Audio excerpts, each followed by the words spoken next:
book discussion, Tariq Khosa's Inconvenient Truths, Pakistan's Governance Challenges.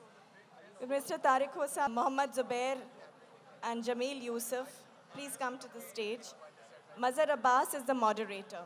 Mazhar Abbas will introduce all the speakers. Mazhar Abbas is a well-known champion of press freedom in Pakistan who has worked as a journalist for 27 years and has endured repeated threats as a result. He is a deputy director of ARY One World Television and Urdu and Hindi language.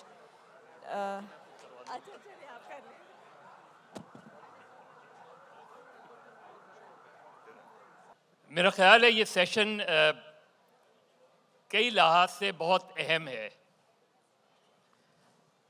خاص طور پہ سندھ میں جو اس وقت صورتحال ہے، اگر ہم اس کو سامنے رکھیں کہ ایک طرف سندھ پولیس کے سربراہ ہیں اور دوسری طرف صوبائی حکومت، یعنی ایک ایسے پروونس میں جہاں ایک پروونشل گورنمنٹ ہے جو یہ کہہ رہی ہے کہ یہ سندھ پولیس کے سربراہ ہمارے نہیں ہیں، اور ایک آئی جی ہے جو فیڈرل گورنمنٹ سے یہ کہہ رہا ہے کہ اگر فیڈرل گورنمنٹ چاہے تو اکارڈنگ ٹو دا لا ان کو ٹرانسفر کیا جا سکتا ہے۔ طارق کھوسا، میری یہ بڑی خوش نصیبی ہے کہ میں آج طارق کھوسا صاحب کی کتاب کی لانچ کو ماڈریٹ کر رہا ہوں۔ طارق کھوسا صاحب سے بہت زیادہ شناسائی تو نہیں رہی، لیکن جس دفتر بھی میں گیا اپنی 39 ایئرس کی جرنلزم میں، وہاں طارق کھوسا صاحب کو اچھے الفاظ میں ہمیشہ یاد کیا گیا، اور اگر ان کا پروفائل آپ اٹھائیں تو آپ کو اندازہ ہوگا کہ اگر کوئی افسر بہت زیادہ ٹرانسفر کیا جا رہا ہو تو اس نے یقیناً کوئی نہ کوئی اچھا کام کیا ہوگا۔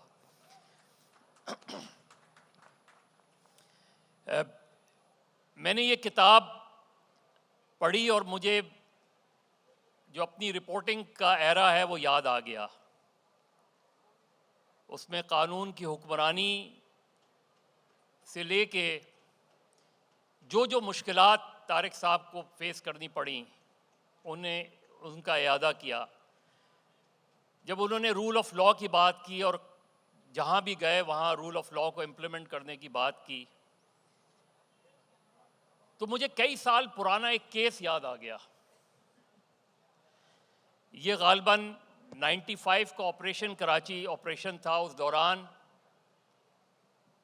ایک ٹیررسٹ کی ڈائری ریکور ہوئی، میں نے نیوز لائن میں اس پہ سٹوری بھی کی تھی، اور وہ بڑی انٹرسٹنگ ڈائری تھی۔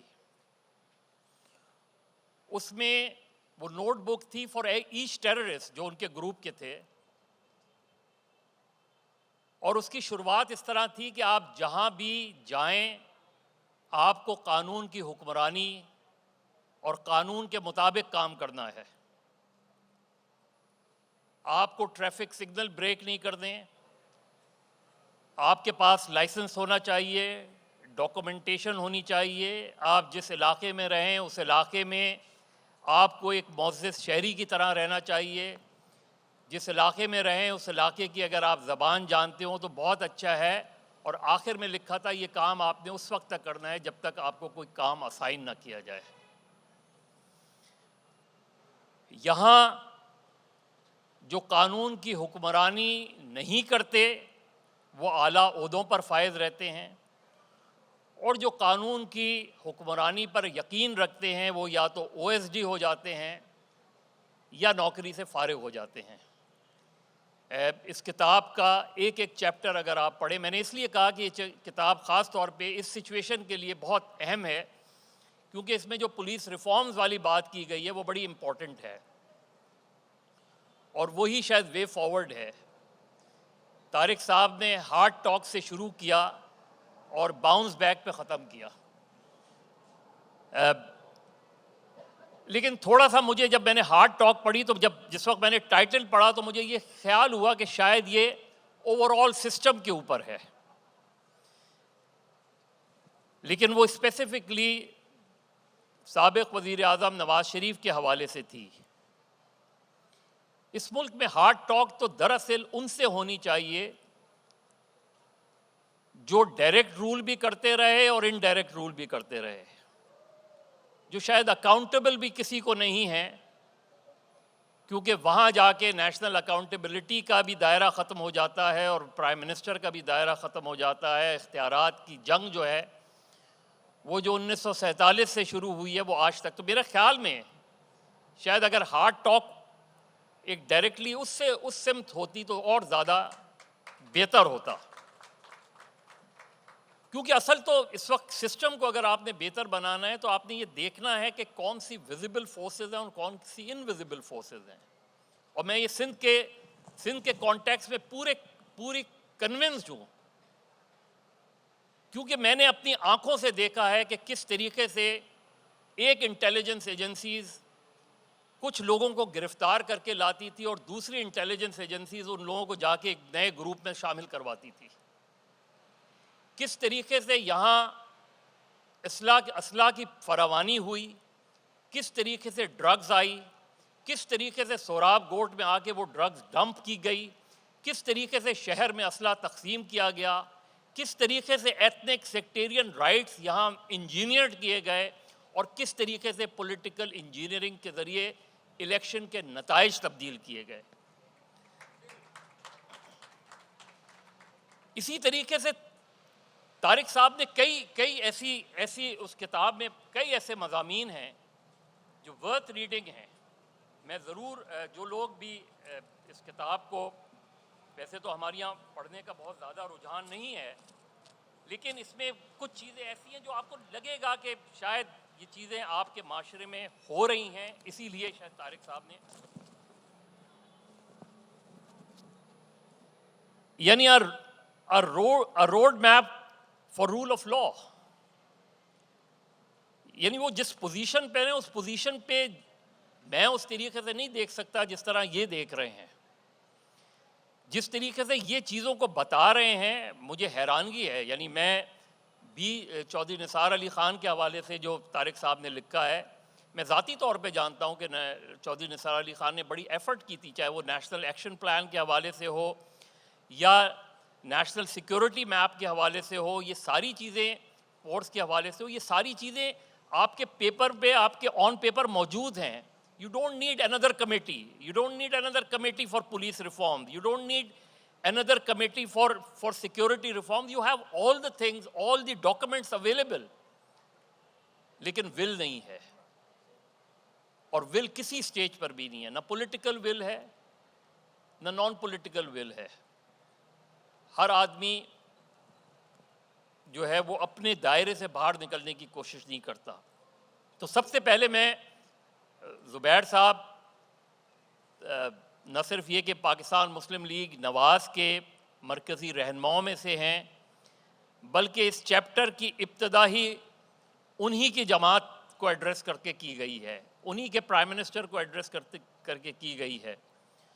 تو میں زبیر صاحب سے درخواست کروں گا کہ اس کتاب کے حوالے سے، طارق کھوسہ صاحب کے حوالے سے، کیونکہ طارق کھوسہ صاحب جس بھی اگر یہاں اور پولیٹیکل لیڈر نہیں ہیں، کیونکہ جس کو بھی مخاطب کرتا ان کے دور میں طارق صاحب زیر عتاب ہی رہے ہیں.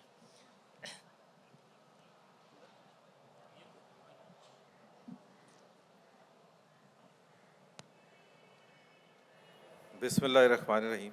ایک تو میں سمجھا تھا ابھی تک ایک پاکستان بن چکا ہے. پہلے والا سیشن ایسے تھا کہ برطانیہ میں ہو رہا ہے اور یہ والا سیشن جو ہے پاکستان میں ہو رہا ہے. تو فرق صاف ظاہر ہے. آپ نے کہا یہ سولینس کا سیشن ہے، وہ ملٹری کا تھا. تو دو ڈفرینٹ پاکستان ہمیشہ سے بستے ہیں اور بستے رہیں گے. اور یہ اتنا عجیب سا لگتا ہے، حالانکہ ہمارے جو پڑھے لکھا پاکستانی ہے اس کی اسپوکن لینگویج جو ہے وہ انگلش اور اردو مکس ہے. تو اتنا 100% زور دینا انگریزی پر مجھے سمجھ نہیں آتا. مطلب میرے لیے بھی کنسسٹنٹلی اردو میں بات کرنا مشکل ہوتا ہے.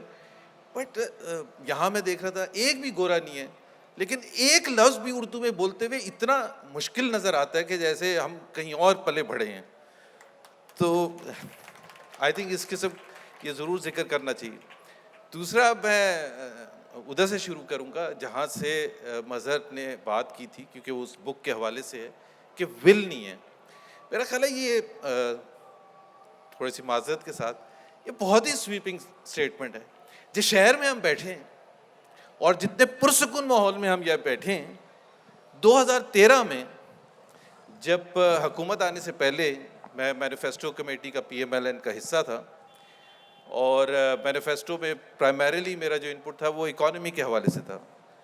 تو وہ بن گیا تھا مینیفیسٹو, تو اسے ایک آدھ دن بعد میاں نواز شریف کے ساتھ ایک سیشن تھا, تو میں نے ان کو ایک چیز کہی جو ان کو بھی ایگری انہوں نے کیا, کہ یہ تو بیونڈ دس مینیفیسٹو کہ جی اکانومی میں آپ یہ کریں گے اور بجلی لے کے آئیں گے اور GDP گروتھ اتنی ہوئے گی اور فسکل ڈیفیسٹ اتنا ہوگا. In a country like Pakistan, third world country, بہت میجر چیلنجز ہوتے ہیں, اور پاکستان میں تو بہت ہی زیادہ میجر چیلنجز ہیں.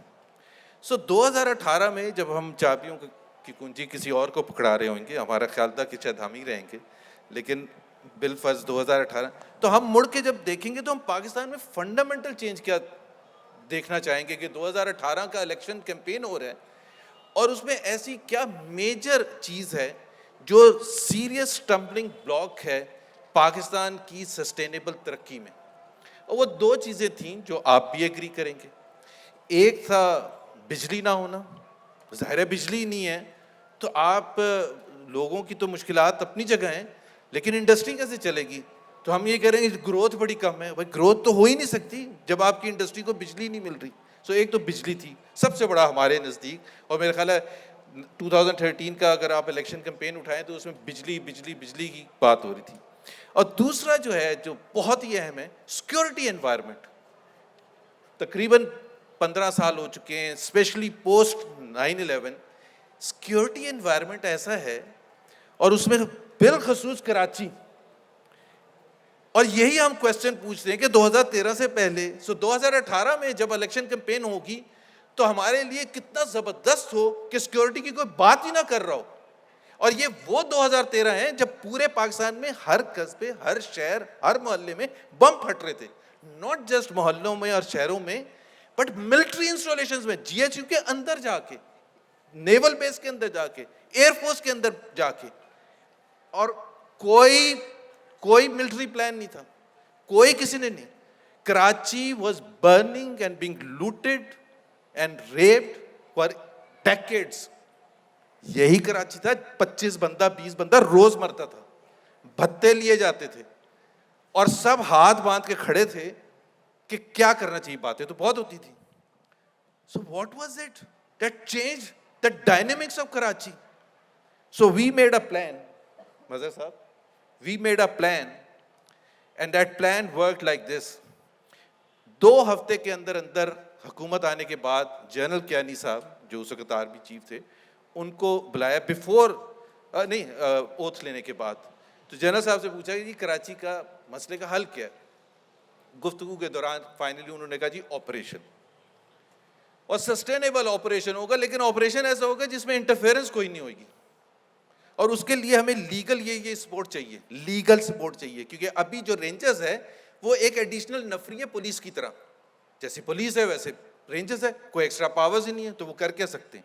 So we need extra powers. With in 2 months, یہ کہتے ہیں نا ود ان میں کیا ہوتا ہے, ود ان 2 months ہم نے لیجسلیشن پاس کر دی تھی, گیونگ رینجرز دی ایکسٹرا پاور, جس کے بنیاد پر انہوں نے آپریشن کیا اور کنسسٹنٹ آپریشن کیا. اور سپتمبر کے پہلے ہفتے میں 3 مہینے کے اندر اندر یہاں گورنر ہاؤس میں پرائم منسٹر نواز شریف نے تمام لوگوں کے سامنے, اچھا اس 3 مہینے کے دوران we took everyone on board, obviously the military, the rangers, the police, but more important the political parties. ابھی بلوچستان کے حوالے سے بات ہو رہی تھی کہ کیا مسٹیک ہوتی ہے کہ جی پولیٹیکل انگیجمنٹ. سو MQM جو سب سے بڑی بھرپور پولیٹیکل پارٹی تھی کراچی کی اس وقت, PTI اس وقت نہیں تھی تو they were not on board اس طرح سے, بٹ پیپلز پارٹی جن کی پروونشل حکومت تھی, Jamaat Islami and others, ANP, تو سب کو آن بورڈ لیا. اور آن بورڈ لینے کا مطلب کیا ہے, انگیجمنٹ بہت ڈیٹیلڈ MQM کے ساتھ. یہ آپریشن ہم کرنے جا رہے ہیں, ہو سکتا ہے عزیز آباد میں بھی جائیں گے. As a political government, federal government, ہم نہیں انٹرفیئر کریں گے. اور پیپلز پارٹی کو ہم نے کہا کہ لیاری میں بھی جائیں گے اور آپریشن ہوگا, ہم نہیں بیچ میں پڑیں گے, اور نہ آپ بیچ میں ہمارے پاس آئیں بھاگتے ہوئے. The only time MQM was not offered to join federal government since 1988 till to date is 2013. اور وہ اس کی ریزن بڑی سمپل تھی. ہم نے کہا ان کو آپ فیڈرل گورنمنٹ میں رکھیں گے, آپریشن شروع ہوگا, چک چک شروع ہو جائے گی, اور پھر آپ بلیک میل ہونے شروع ہوئیں گے, اور پھر آپ جیسے آج کل وہ آتے ہیں جہانگیر ترین اور سب آتے ہیں اور بار بار مناتے ہیں, اور وہ شروع ہو جائے گا سلسلہ گیو اینڈ ٹیک کا. بالکل کلیئر کٹ ہماری کمٹمنٹ کیا تھی جو ہمارے سے مانگی تھی فیڈرل گورنمنٹ سے. آپریشن ہو رہا ہے, ہمارے انڈر ہو رہا ہے, رینجرز, فوج, پولیس, سی پی ایل سی کے چیف پہلے موجودہ بھی اور پرانے بھی یہاں موجود ہیں. فیڈرل گورنمنٹ نہیں انٹرفیئر کرے گی. I was part of the team from the federal government as a minister pehle and then as governor. Not once, and this is history. In Pakistan's history, it would never have happened. Not once did we interfere to ask کہ یہ اس نے red light break کی ہے, اس کو آپ چھوڑ دیں. جب 25 بندہ مرتا تھا تو انٹرفیئر کوئی کرتا تھا, بڑا آدمی تو بچ کے نکلتے تھے, تب جا کے وہ مارتے تھے 25. So it was a sustained effort. Lyari میں بھی ہوا, and to the credit of MQM and to the credit of People's Party, they withstood the pressure. چھوٹا موٹا جو ہوتا ہے وہ, بٹ ایسا نہیں کہ جی ہم یہ کر دیں گے, ہنگامے کر دیں گے. آپ کو یاد ہے لیاری 48 گھنٹے 72 گھنٹے لٹرلی سیلڈ آف ہوتا تھا. سو یہ جب کہتے ہیں ول آپ کے سامنے ایک گزرا ہے, آپ ارجنٹینا کی اور برازیل کی پتہ نہیں کہاں کہاں کی ایگزامپل دیتے ہیں, دیکھیے انہوں نے چینج کر دیا ڈائنامکس. ادھر ہم نے اس شہر میں, we are proud of that.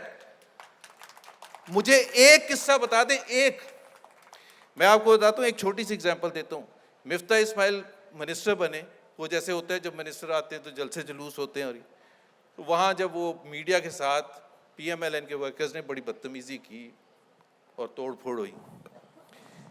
And I issued a statement condemning the hooliganism of PMLN workers.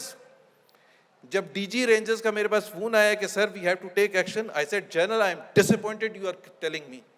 Why are you telling me? اسے کہا جی بعد میں پھر یہ ہوتا ہے. I said بعد میں یا تو ہماری کوئی ہسٹری ہوئے کہ ہم نے ایک دفعہ یا چودھری نثار نے یا نواز شریف نے یا محمد زبیر نے ایک دفعہ آپ کو کہا ہو کہ یہ آپ نہ کریں. So I think we changed the dynamics, and this is one of the success stories of Pakistan in 72 years. The rest of the country بار بار کہا جاتا ہے وہ جی حالات اتنے خراب تھے, وہ جی نواز شریف نے نہیں کیا تھا, وہ تو راہیل شریف نے کیا تھا. بھائی راہیل شریف اور ان کے پریڈیسیسرز تو پہلے بھی تھے. جب جی ایچ کیو کے اندر گھس گئے تھے, بریگیڈیئر کو مار دیا تھا, تو آپریشن کیوں نہیں کیا تھا؟ بیکاز پولیٹیکل سپورٹ نہیں تھی, آن بورڈ نہیں کیا تھا. یہاں آپ کو پتہ ہے یہ نیوی میں جا کے جہاز اڑا دیے. Why no military operation was initiated?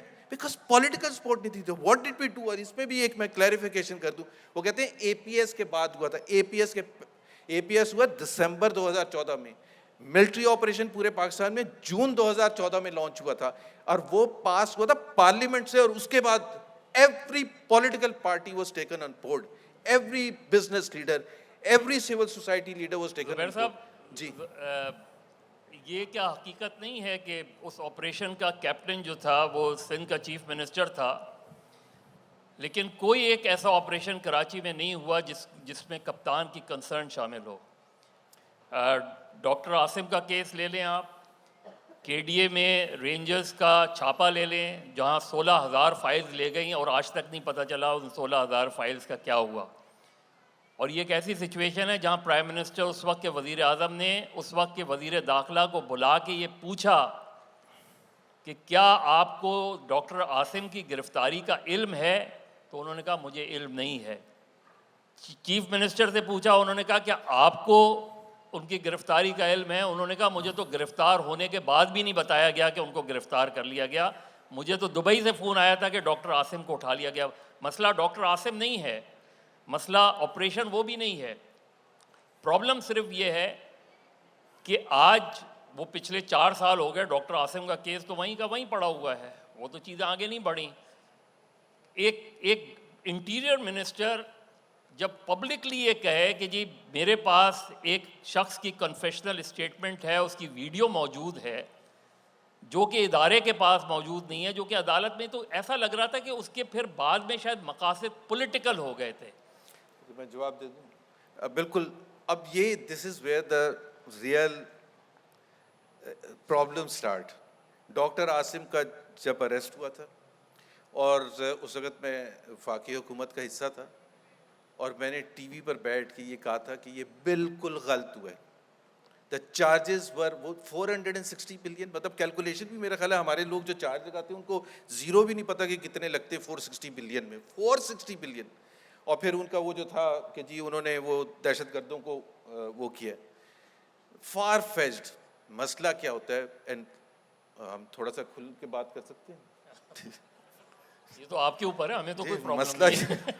مسئلہ یہ ہوتا ہے, نہیں وہ پھر کہتے ہیں یار آپ لوگ ہر جگہ جاتے ہیں, پھر وہ کہتے ہیں یار وہ ہم ریکنسلیشن کی طرف جا رہے ہیں, آپ کسی اور طرف جا رہے ہیں. مطلب یہ بات کرنا بھی مسئلہ ہوتا ہے. اس کا جواب اور سوال آپ پوچھتے ہیں اور پھر وہ جواب ہمیں کہتے ہیں یار آپ کیا بات کر دی تھی آپ نے, ریکنسلیشن کی طرف جا رہے ہیں, سب حالات ٹھیک ہو رہے ہیں, دیکھیں بیل ہو رہی ہے لوگوں کی, اور آپ نے کیا بات کی. اور میرے بولنے سے مفتاح اسماعیل کی بیل کیوں ریفیوز ہو, مطلب کوئی سینس بنتا ہے. بٹ یہ this is what Pakistan is. Because دیکھیں پاور سینٹر صرف وفاقی حکومت یا پروونشل حکومت نہیں ہوتی, جو آپ نے ذکر بھی کیا تھا. پاور سینٹر جو ہوتا ہے یہاں ایک کنکرنٹلی ایک چل رہا ہوتا ہے, جو آج کل تو بہت ہی زیادہ ہے. بلوچستان کی بھی یہاں بات ہو رہی تھی, سارے سیریس ترین فیصلے جو ہیں وہ پاور سینٹر فوج کے ہاتھ میں ہوتے ہیں. اور یہاں بھی ایک بہت امپورٹنٹ رول تھا, اور اس میں طارق صاحب کی بک میں پڑھ رہا تھا کہ ایک آرمی چیف نے اس وقت کے کہا تھا, راحیل شریف نے, نیکسس ہے یہ کراچی کے حوالے سے, پیپلز پارٹی کے حوالے سے, کہ there is a nexus between corruption and terrorism. اور وہ میں نے ٹی وی کے پر بیٹھ کے اس وقت بھی کہا تھا, جو ہمارے لیے شدید مشکلات لے کے آئے, کیونکہ سوال پوچھتے تھے اینکرز حضرات اور آپ جیسے لوگ کہ جی یہ جنرل راحیل شریف نے یہ کہا کہ there is a nexus, and I said I don't agree. Nexus تو ہمیشہ ہوتا ہے, ٹیررزم کرنے کے لیے آپ کو فائنینشیل سپورٹ چاہیے ہوتی ہے, بٹ پیپلز پارٹی کے کانٹیکس میں اگر آپ بات کریں, دیر از نو نیکسس.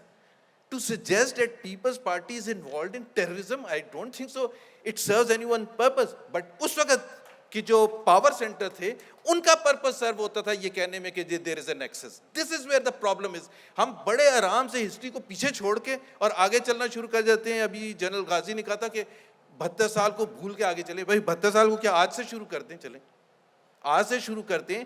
جو آپ کے آئین میں لکھا ہے, جو بھی آپ کے آئین میں لکھا ہے, جو بھی آپ کے founding fathers including Quaid Azam محمد علی جناح کی تھنکنگ تھے کہ سویلین سپریمیسی ہونی چاہیے, اور سویلین سپریمیسی کا مقصد ہے کہ جو آئین میں ان کو حقوق ہیں فیصلہ سازی کے, وہ ان کے پاس ہونے چاہیے. As simple as that. وہ کہتے ہیں جی آپ اینٹی پاکستان بات کرتے ہیں, یہ اس میں اینٹی پاکستان کیا, آئین میں آپ کی ایک چیز لکھی ہے, بڑا کلیئر کٹ لکھا ہے کون فورن پالیسی بنائے گا, ڈومیسٹک پالیسی, گورننس, فلانا فلانا فلانا. یہاں فائنانس منسٹر کا ڈسمسل بھی پرائم منسٹر کی مرضی سے نہیں ہوتا, and this is on record. ابھی کے جو اس حکومت کی بات کر رہا ہوں کہ میں وہ بات لانا نہیں چاہتا تھا, اسد عمر کے حوالے سے میرے بھائی ہیں, بٹ آپ امیجن کریں, اور حساب کتاب کس نے دینا ہے, حساب کتاب دینا ہے عمران خان نے. جا کے سوال ان سے پوچھا جائے گا کہ آپ نے ڈیلیور کیوں نہیں کیا.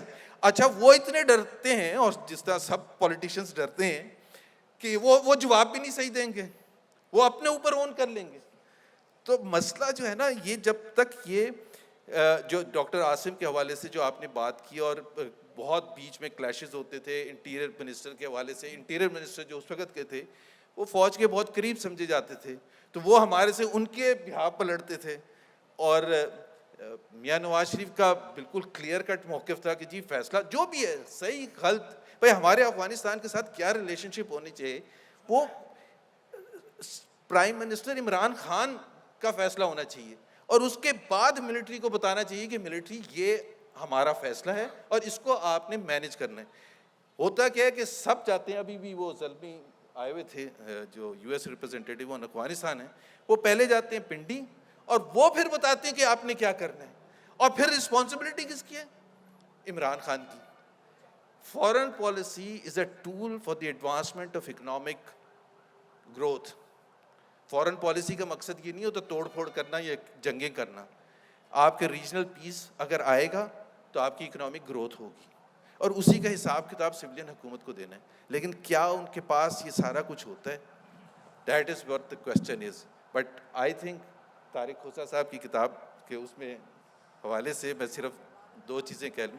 ایک تو یہ ہے کہ بہت سی امپورٹنٹ چیزیں ہیں جو ہماری حکومت کے حوالے سے بھی انہوں نے پوائنٹ آؤٹ کیے ہیں, اینڈ بالکل صحیح پوائنٹ آؤٹ کیے ہیں. جی سوری آواز نہیں ہے. بعد میں آپ جاری رکھیں. چلے وہ questions بعد میں کر لے لیں گے, لیں مجھے گے. کوئی پرابلم نہیں ہے اس کو ایڈریس کرنے میں, بٹ بیسک نہیں وہ چلے وہ مظہر صاحب وہ ماڈریٹ کر رہے ہیں, وہ جب کہیں گے تو جواب ضرور دے دوں گا. بٹ کتاب کا مقصد یہ ہوتا ہے کہ اس کو پڑھنا چاہیے, اور اس میں آپ کی ڈس ایگریمنٹ بھی ہو سکتا ہے, اور مجھے بھی ہے آپ کی کتاب کے بہت سے حصوں میں, اور بہت سے حصوں میں آپ نے صحیح ریفرنسنگ بھی کی ہے. And that is what the whole idea is to have a debate, جس طرح سے ابھی یہاں ہو رہی ہے ڈبیٹ ہو, جس میں ہم اپنا پوائنٹ آف ویو پیش کریں اور آپ اپنی کتاب کے پوائنٹ آف ویو سے ڈیفینڈ کریں. Thank you very much.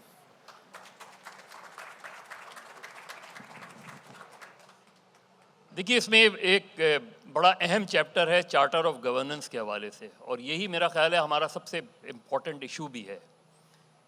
ابھی میں پروگرام کی ریکارڈنگ سے آ رہا تھا تو ابھی ایک دن پہلے ہی یہ خبر آئی تھی کہ فیڈرل سیکریٹریز نے اپنی تنخواہوں میں 120% اضافے کی ریکمنڈیشن کی ہے. ابھی جب میں آج آ رہا تھا تو ابھی خبر آ رہی تھی کہ تمام پارلیمنٹیرینز نے بھی اپنی سیلریز جو ہے 100% انکریز کرنے کی بات کی ہے.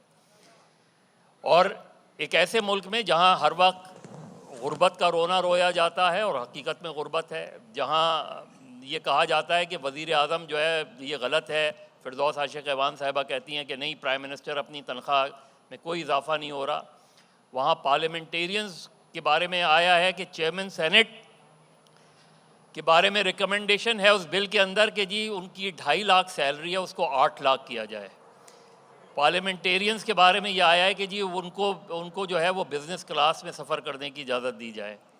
اب دیکھنا یہ کہ منڈے کو جب یہ بل پیش ہوگا تو اس میں وہ ساری جماعتیں جو اپنے آپ کو عوام دوست کہتی ہیں اور عوام سے بہت قریب اپنے آپ کو سمجھتی ہیں, مہنگائی کے خلاف وہ کرتی ہیں, ان میں سے کون سی جماعت کھڑے ہو کے اس بل کو اپوز کرے گی, انکلوڈنگ وہ جو تبدیلی کی بات کرتے ہیں, انکلوڈنگ وہ جو روٹی کپڑا مکان کی بات کرتے ہیں, اور وہ جو ہر وقت کہتے ہیں کہ ہم نے کرپشن نہیں کی.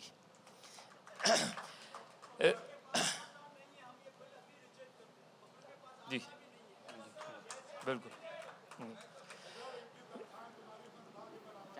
نہیں ہاں بالکل کر دیں, اور آپ کو سرپرائز ہوگا پھر.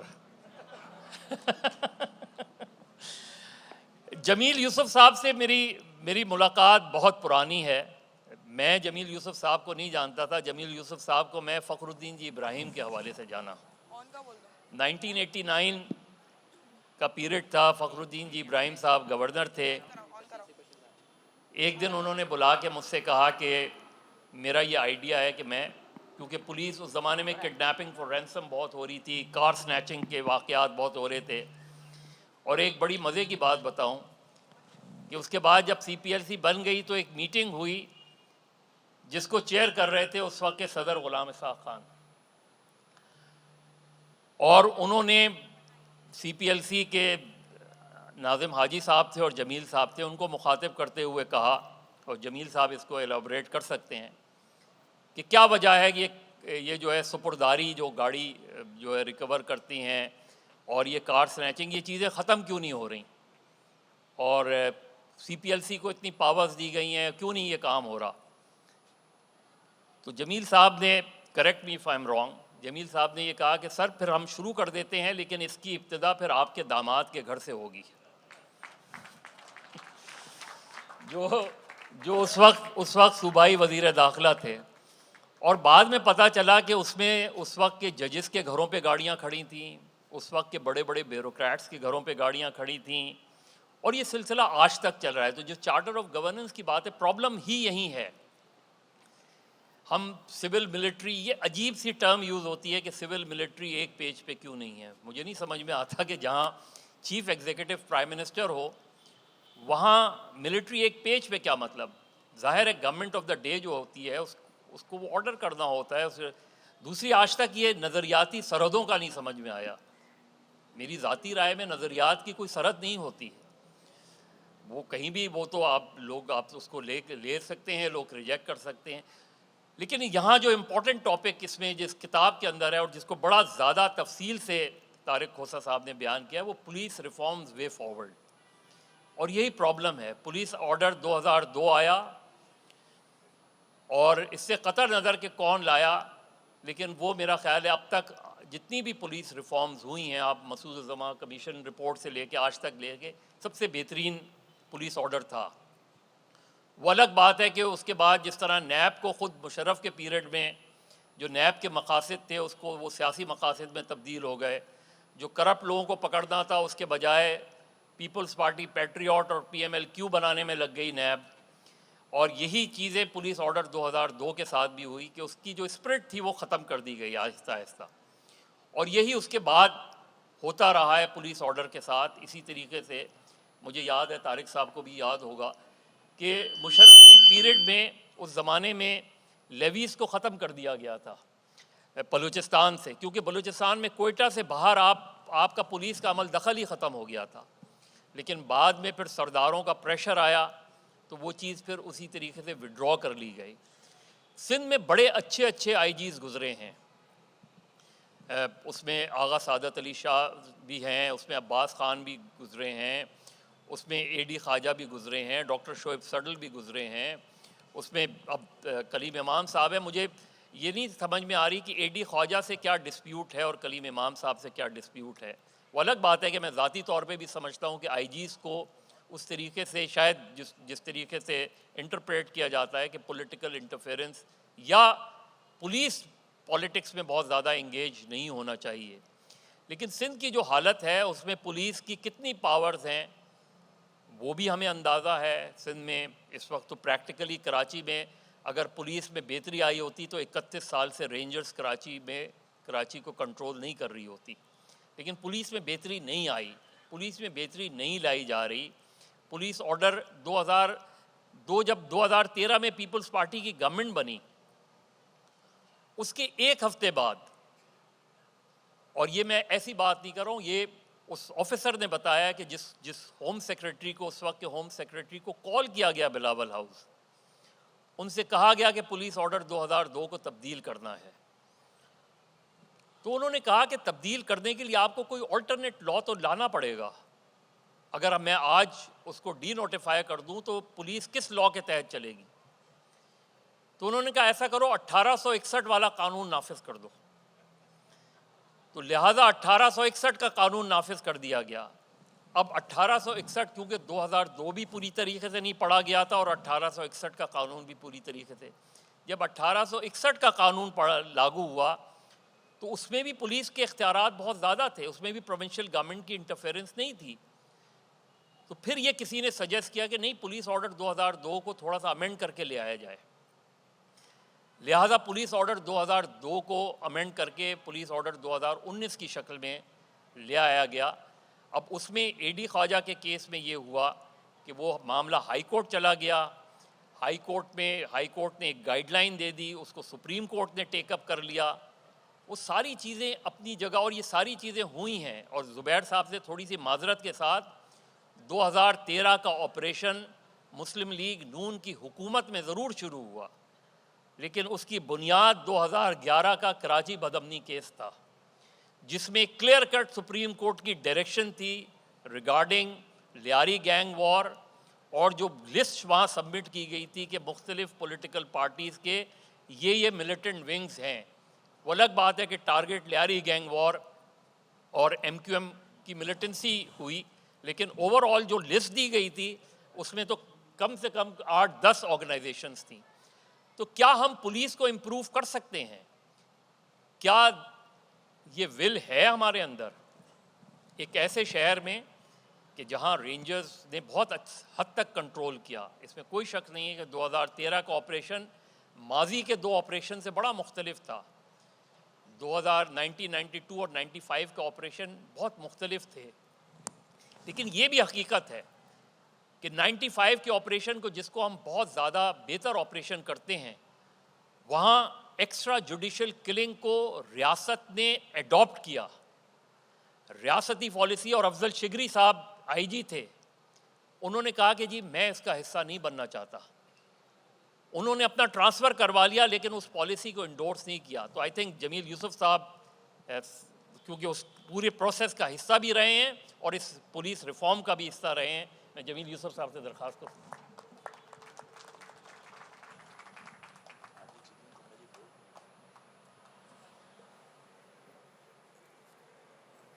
بسم اللہ الرحمن الرحیم. ہم عام آدمی کی حالات بدلنے والے نہیں ہیں. جنرلز نے ختم کیا تو پولیٹیشنز نے ٹیک اوور کر لیا. اب I don't know who's the next. اور مظہر نے اچھا کوٹ کیا تھا کہ پریسیڈنٹ صاحب، بٹ اس میں آپ کو بتا دوں میں کہ ہم نے پریسیڈنٹ ہاؤس سے بھی گاڑیاں ریکور کر کے منگائی. تو that goes credit to it, right? Okay. But anyway, let me do justice to Tariq Khosa's book. We have talked about everything except the book. And I think it is the greatest injustice where you find such a beautiful piece of text written for which you need guts and grit to write. It's so easy to talk, but to write it as evidence, it really needs all the passion, forgetting the family safeties, and going and documenting something. I think that's really very credible. I would call this as an encyclopedia for any enlightened leader, who wants to usher in good governance and humane governance by merely undoing the inconvenient truths that he has pointed out. If they can do this, things will change in Pakistan. But that needs that vision, that clarity to do things. Okay. I've been asked by the moderator, you can't talk on the whole book, so I was given 2 chapters, policing as a community service and police reforms, the way forward. 2 important chapters, and if there's time, I'll just talk on one more, a very important one, which I think you all should know. What is our problem here?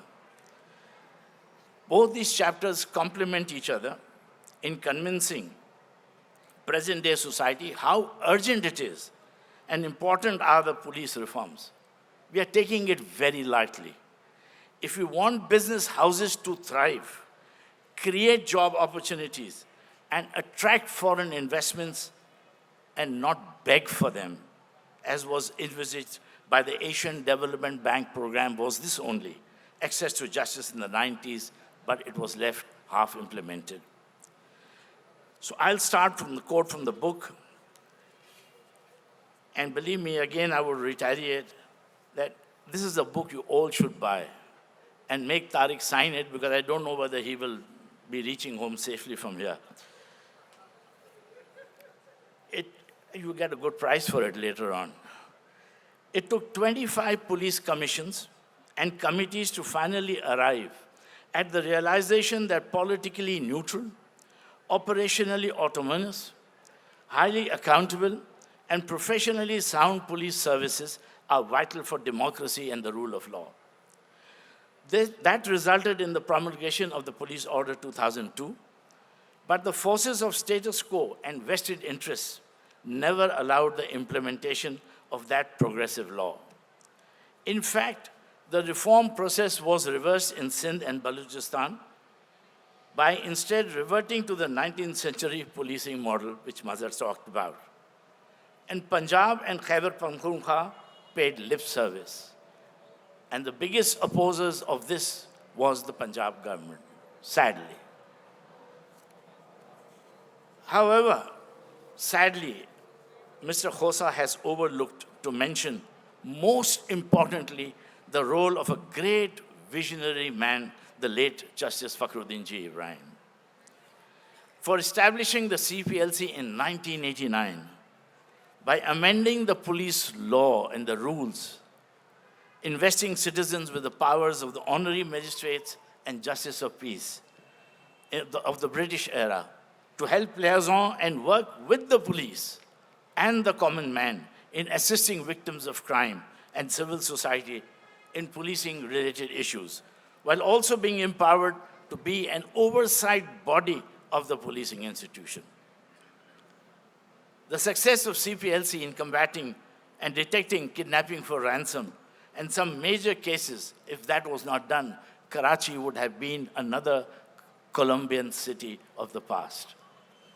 Sectarian terrorism cases were solved, rapes, collating of crime data and patterns, the best data available even today in the CPLC offices, and efficiently run. With the latest technologies, thus proving Khosa's contention that if policing is developed and treated as a community service, it will bring great support in imposing the rule of law and relief in the provision of cheap and speedy justice at the very doorstep of the common man. That's the first place for providing justice, is at the police stations levels. To become a more successful outcome, as is the case of progressive and developing countries. World Bank did a study by the Sussex University on CPLC under the heading of co-producing citizen security. And Umar, Shahid Hamid's son, wrote a full booklet on this, did a whole in-depth study on this, which is worth reading and worth eye-opening. It's an eye-opener. Toronto has established CPLC from an example from here. So it's not that Pakistan does not give innovative ideas to the international world. And they're thrilled about it, of implementing it. We had good bureaucrats that time also, with Fakhruddin Saab sitting, Abdul Qadir Siddiqui, the law secretary, Khawar Zaman Saab, the IG at that time, Afzal Shigri, the DIG, who embraced CPLC within the institution. Shahid Hamid Saab, as the Home Secretary, never notified any member without the approval of CPLC. It was commendable. He would even override the CM's and the governor's note and dissent. So we have such good, excellent bureaucrats where we could have done the rule of law.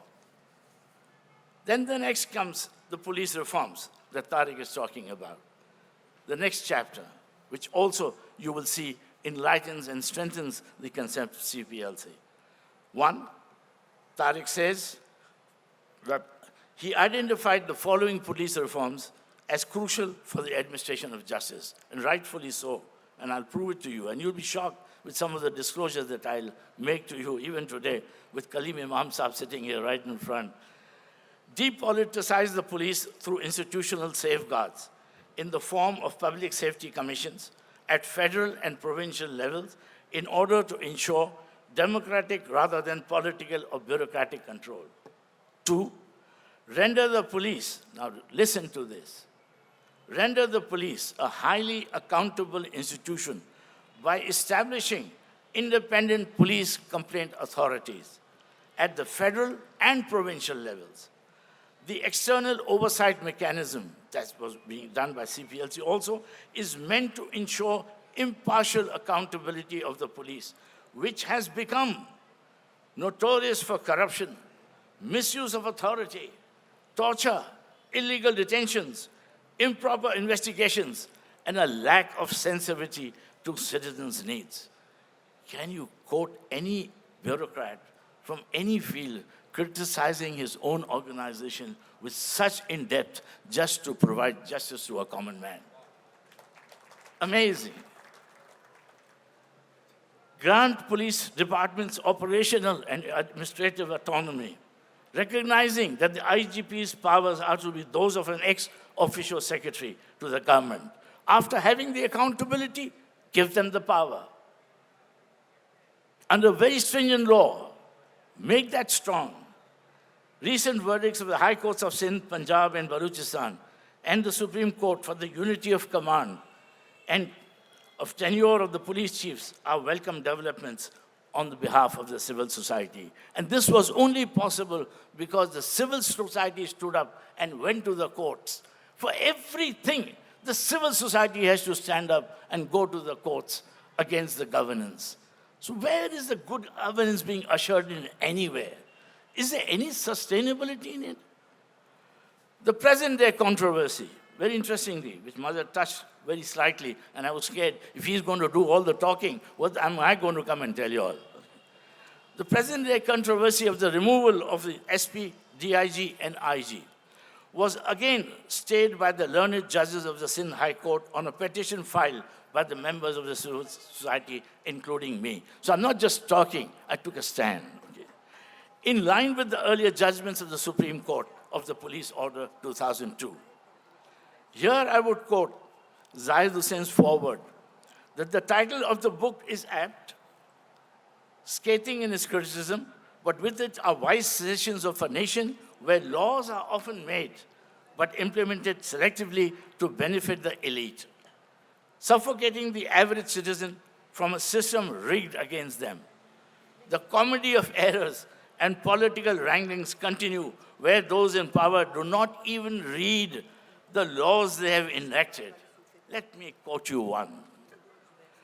The Sindh repeal of the Police Act, famous 1861, repealed by the orders of the Supreme Court, the 2002 Act, made by the civilian government in 2019, July. It says, Section 12 says, the term of office of the Inspector General of Police posted under Article 11 shall be 3 years from the date of posting. We should ask Kaleem Imam Sahib to publish his letter of appointment. It does not mention 3 years. The first violation. The provincial government and the federal government may, for compelling reasons, not because you got up in the morning and you didn't like Kaleem Saab's face or anybody's face or any IG's. There have been incidents. There are more. Even Saud Mirza Saab is sitting here, who left his job and walked out of the office. Unfortunately, the rest of the police ditched him.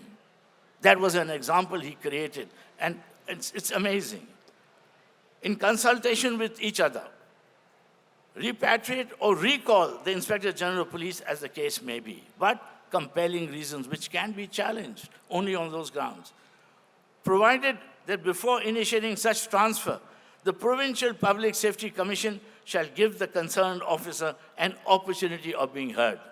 Till today, I don't think the Chief of Police or the DIG or the SP was called to be heard. What is the problem?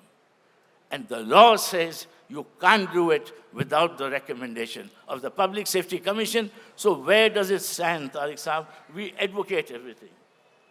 We advocate these things, institutions, but it needs good, honest, committed, dedicated people like Fakhruddin Saab and a couple of them, the names that I've taken, to make sure that honesty and integrity would prevail. Next, Section 11. Now look, this is more interesting. I was talking to the lawyer, I said, this will throw out the case in 5 minutes by the judges. He says, tragedy, they don't read that. The government shall post the Inspector General of Police out of a panel of 3 police officers recommended to be recommended by the federal government, not by the provincial government. Provided that before a police officer is posted as Inspector General of Police under Clause 1, the federal government shall place his services to the provincial government, which is logical.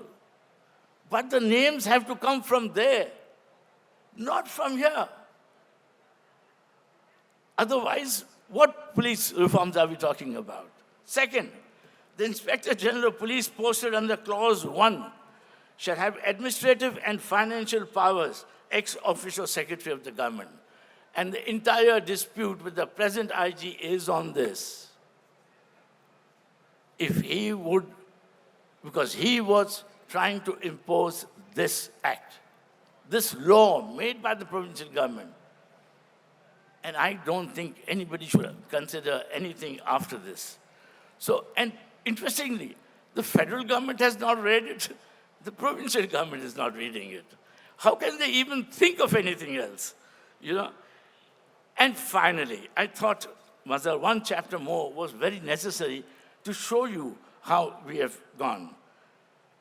I would like to speak on chapter 17, Securing the Nations, where it mentions military courts. That's one stage. Because Tariq Saab has very well mentioned it, and I was happy to go through it. The political and civilian leadership allowed the authority to be eroded. They chose to aid the work of the military authorities rather than the other way around. The result was to militarization of internal security, strategy through which military courts were established and re-established, as the government failed to build the capacity of the criminal justice system, while upholding due processes and fundamental rights even for misguided militants. At no stage should the state have lost its moral authority. unquote. These are the words in the book. Very strong, very powerful, and he speaks of the military courts. I have experienced the military court in all practicality in early 1998, in the time when Nawaz Sharif was in the government. For a very short period of 2 months, and want to share with you, for certain reasons, the lessons learned as compared to the convictions of the anti-terrorist courts that you read every day. When you read the judgment of an anti-terrorist court, it says, convicted beyond doubts. When it goes to appeal in the High Court and Supreme Court, they are acquitted for lack of total evidence. Why can't both these judges sit down and decide what is evidence and what is not evidence? And this is where it was. So here I will quote why specifically